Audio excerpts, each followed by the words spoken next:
जय श्री राधे।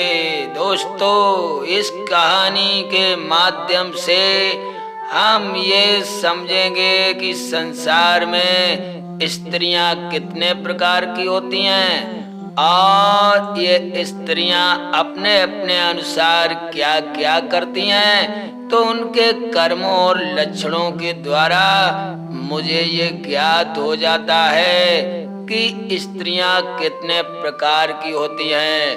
तो देर ना करते हुए सर्वप्रथम आप हमारे गुरु ज्ञान दर्पण चैनल को लाइक और सब्सक्राइब अवश्य कर लें। इस कहानी का आनंद लेने के लिए कहानी को पूरा सुने, तभी आपको पता लगेगा कि संसार में स्त्रियां कितने प्रकार की होती हैं और उनके गुण अवगुणों से कैसे जाना जाए। तो देर ना करते हुए सुनते हैं ये बहुत ही सुंदर कहानी। तो एक समय की बात है, क्या हुआ भक्तजनों कि एक नगर में एक राजा राज करता था और उसके राज्य में प्रजा बहुत ही प्रसन्न थी। प्रजा राजा को अपना भगवान समझती थी और राजा भी प्रजा का पालन पोषण बड़े श्रद्धा भाव के साथ किया करता था। राजा के कोई संतान नहीं थी। भगवान की कृपा से कुछ समय बाद उसके एक पुत्री और एक पुत्र का जन्म हुआ। अब तो राजा बहुत ही प्रसन्न रहने लगा। राजा रानी भगवान की नित्य प्रति पूजा पाठ भी किया करते थे। धीरे धीरे समय अनुसार जब राजा की बेटी विवाह के योग्य हो गई, तब राजा और रानी ने बैठ करके विचार किया कि हमारी राजकुमारी विवाह के योग्य हो गई है, अब हमें इसके अनुरूप सुंदर सा वर कहीं न कहीं तलाश करना चाहिए। रानी ने कहा, महाराज तो देरी किस बात की है, यथाशीघ्र ही नाऊ और पंडित को बुला लिया जाए। वह जमाने की बात है, उस जमाने की बात है जब बेटी के लिए बेटा देखने के लिए नाई और पंडित जाया करते थे। कोई घर वाला नहीं जाता था और वो ही रुचना करके विवाह तय करके आया करते थे। राजा ने नाऊ और पंडित को समय अनुसार बुला करके उनसे कहा कि आप हमारे बेटी के अनुरूप कोई सुंदर सा राजकुमार देख करके और उसको रुचना करके बारात की तैयारी की जाए। नाऊ पंडित कहने लगे, महाराज कौन सी दिशा में जाएं? राजा असमंजस में पड़ गए। अरे दिशाएं तो चार हैं, लेकिन तुम्हें तो एक ही दिशा में जाना है। इसलिए राजा ने फिर से हुक्म बोला कि नाऊ पंडित और आने चाहिए। तो 4 नाऊ और 4 पंडित तैयार हो गए। तो चारों को राजा ने सुंदर सी पत्रिका दे करके उन्हें चारों दिशाओं में भेज दिया। भगवान की माया देखो, वो चारों राजकुमार ढूंढने के लिए नाऊ पंडित चारों दिशाओं में पहुंच गए। होनी कौन टाल सकता है। समय अनुसार उन्होंने रुचना इत्यादि करके राजा को खबर दी, महाराज मैंने सुंदर वर की तलाश कर ली है और इस समय पर बारात आनी निश्चित हो गई है। राजा बड़े प्रसन्न हो गए, वाह भाई वाह। तो जब बारात का समय आया तो राजा ने नगर के बाहर देखा तो भक्तजनों एक बारात नहीं थी, 4 बारातें आ रही थी। राजा ने सोचा ये कौन सा ऐसा राजा है जो इतनी साज बाज के साथ चारों तरफ चला आ रहा है। अरे बारात में तो एक बैंड बाजा बजता है, लेकिन यहाँ तो 4 बैंड चले आ रहे हैं। किसी में रंगशाला बज रही है तो किसी में नागिन बैंड बज रहा है।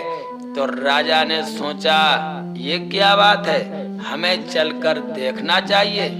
उसी समय राजा स्वयं घोड़े पर सवार हुआ और उसने जाकर के जब देखा तो बारात एक नहीं थी, वहां पर 4 बारातें थी। राजा ने सोचा ये 4 बारातें, देखा तो पालकी में 4 दूल्हे भी बैठे हुए थे। 4 राजकुमारों को दूल्हे के भेष में देख करके राजा हैरान हो गया। राजा ने सोचा अब क्या किया जाए, तो राजा वापस चुपचाप लौट आया और उसने सभी नाऊ पंडितों को बुलवाया। राजा कहने लगे, ये बताओ, मैंने तुम्हें एक वर की तलाश करने के लिए कहा था और तुम 4-4 वर कैसे तलाश कर आए? सभी नाऊ पंडित कहने लगे, महाराज आपने हमें जिस दिशा में भेजा था मैं उसी दिशा में जाकर के तिलक कर आया हूँ। तो इसका मतलब है चारों दिशाओं में गए हुए नाऊ पंडित 4 राजकुमारों के तिलक करके आए।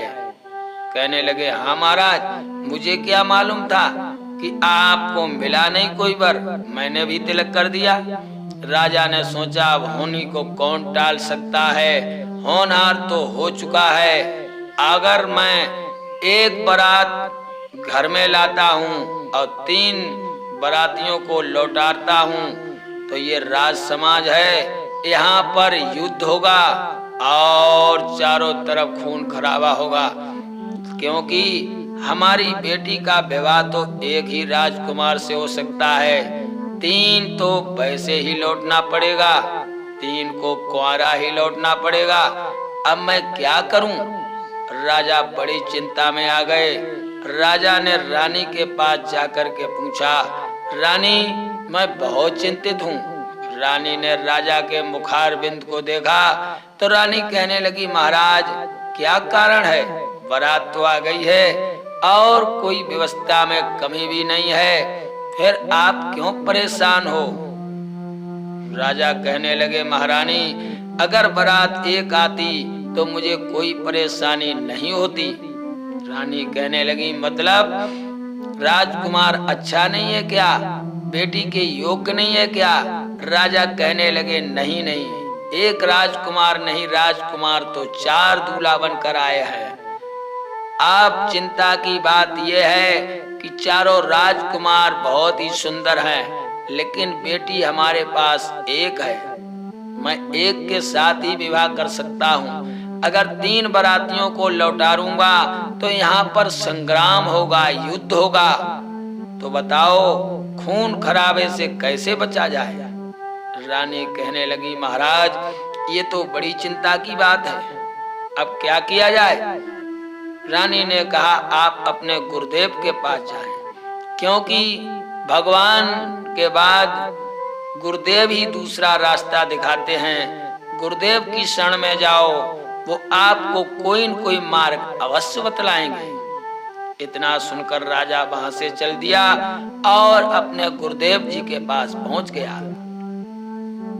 गुरुदेव ने राजा को उदास देखा, कहने लगे, महाराज आप इतने उदास क्यों हैं? राजा ने सारा वृतांत बताया तो गुरुदेव कहने लगे, जो हो गया सो हो गया, लेकिन अब आप चिंता मत करो।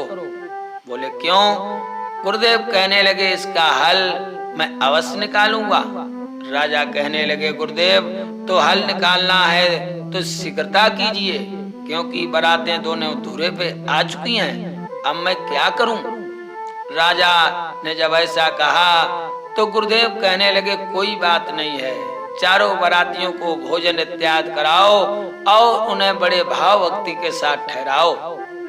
फिर कहने लगे, मैं तुम्हें एक छड़ी देता हूँ, ये छड़ी लेकर के जाओ। सुबह को जब उठना तो ब्रह्म मुहूर्त में उठना, और ब्रह्म मुहूर्त में उठने के बाद तुम्हारे घर के आसपास कहीं भी कोई भी मादा मिल जाए तो मादा जात की कोई भी जात का जानवर हो, पक्षी हो या कोई भी हो, उसी के ऊपर ये छड़ी छुआ देना, तुम्हारा काम पूर्ण हो जाएगा। इतना जब सुना तो राजा गुरुदेव को प्रणाम करके उस छड़ी को अपने साथ घर ले आए। इधर सभी बारातियों का सम्मान हुआ, भाव भक्ति के साथ भोजन इत्यादि कराया गया, सभी बारातियों को शयन करवाया गया। राजा भी शयन कक्ष में आ गए, लेकिन महाराज को नींद कैसे आए?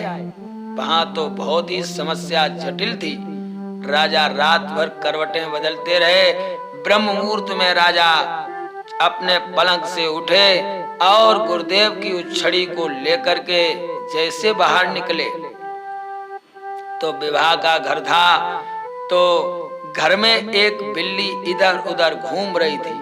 राजा ने देखा ये तो मादा है। राजा ने एकदम से क्या किया, हुआ गुरुदेव की छड़ी उस बिल्ली के ऊपर छुआ दी और जैसे छड़ी का प्रभाव उसके ऊपर पड़ा तो एकदम से वो बिल्ली राजा की बेटी की तरह बन करके तैयार हो गई। उसका रूप बदल गया। राजा ने देखा काम तो बन गया। राजा ने एकदम से रानी को बुलाया और कहने लगे इस बेटी को घर ले जाओ। रानी बड़ी प्रसन्न हो गई। अब राजा आगे बढ़े तो विवाह का घर था। एक धोबी कपड़ा धोने के लिए ले गया था। उसी समय वो कपड़े लाया था अपनी गधैया पे लाद करके, तो गधैया भी इधर उधर घूम रही थी। तो राजा ने देखा अरे ये भी मादा है। एकदम से गुरुदेव की छड़ी को उसके ऊपर छुआ दिया, वो भी बेटी बन गई। राजा ने रानी से कहा इसे भी अंदर ले जाओ। आगे बढ़े तो भोजनालय के पास में ये कुतिया पत्तलों को चाट रही थी। राजा ने देखा वाह भाई वाह ये भी मादा है। उसके भी छड़ी को छुला दिया, वो भी बेटी बन गई। राजा ने रानी से कहा इसे भी अंदर ले जाओ। अब तो राजा की चिंता समाप्त हो गई। राजा ने गुरुदेव के पास जाकर कहा गुरुदेव आपकी छड़ी ने तो कमाल कर दिया। हमारा समस्त बिगड़ा हुआ कार्य इतना शीघ्र संपन्न हो गया। अब गुरुदेव की आज्ञा लेकर के और राजा ने चारों राजकुमारियों का विवाह चारों राजकुमारों के साथ में वैदिक विधान के अनुसार करा दिया। विवाह हो जाने के बाद चारों डोले अपने अपने देश को चले जाते हैं। राजा भाव भक्ति के साथ समय गुजारते हुए अपने घर में रहने लगा। कुछ समय बाद एक दिन रानी ने महाराज से शाम को कहा। भोजनाथ से निवृत्त होकर रानी राजा के चरणों को दबाते हुए बोली महाराज आपने अपनी चारों बेटियों के विवाह तो कर दिए लेकिन कभी उनके घर नहीं गए। आप उनके घर जाकर के ये तो देखें कि हमारी बेटी सुख पूर्वक है या दुख पूर्वक रहती है। राजा ने कहा रानी तुम्हारा विचार तो बहुत उत्तम है। मैं कल ही यहाँ से प्रस्थान करूंगा और जहाँ जहाँ हमारी बेटियों के विवाह हुए हैं मैं चारों बेटियों के घर जाऊंगा। रानी बहुत प्रसन्न हो गई। दूसरा दिन हुआ तो राजा ने सुंदर सुंदर वस्त्रों को धारण किया और मंत्रियों के द्वारा अपने घोड़े को सजवाया। उस पर बैठ करके राजा चल दिए। सर्वप्रथम बेटी के घर जाकर के राजा रुके तो राजा का बहुत सम्मान किया गया और भोजन इत्यादि कराया गया। जब शाम को राजा लेटे दूसरे राजा के पास तो कहने लगे महाराज समधी जी ये बताओ हमारी बेटी में कोई अवगुण तो नहीं है?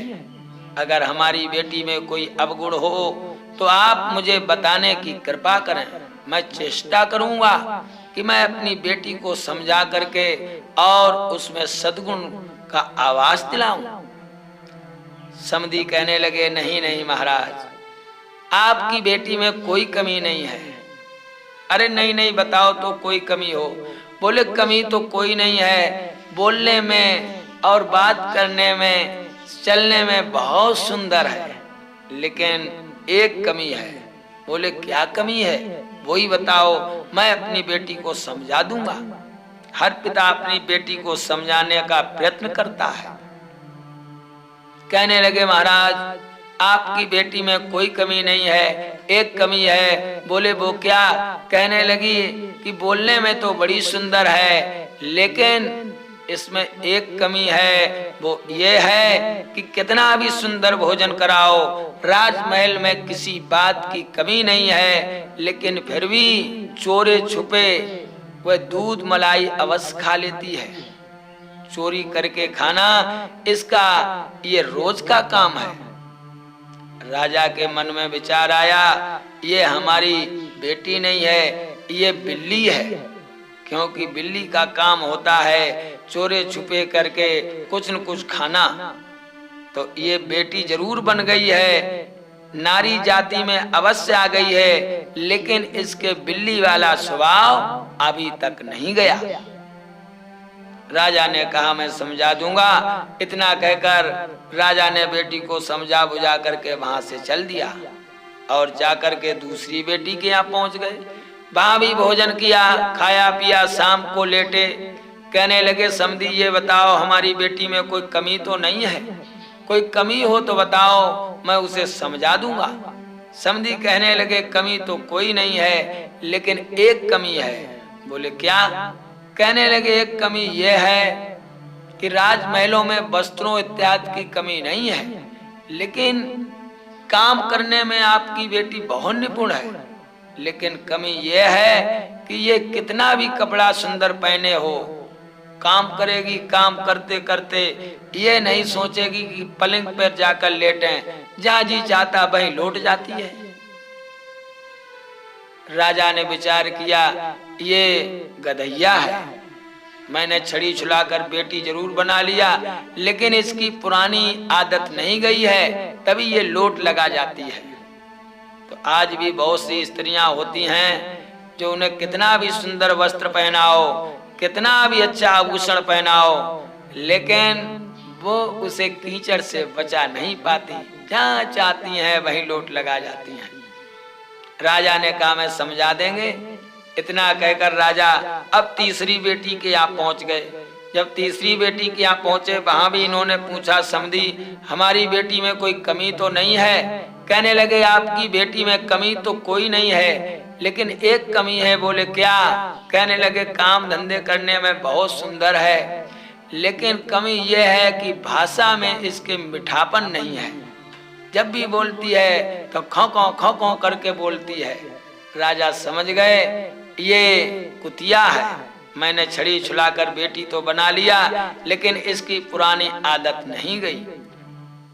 भक्तजनों, आज भी बहुत सी स्त्रियां ऐसी हैं जिनकी वाणी में रस नहीं है, वो जब भी बोलती हैं तो कुतिया की तरह खौ करती रहती हैं।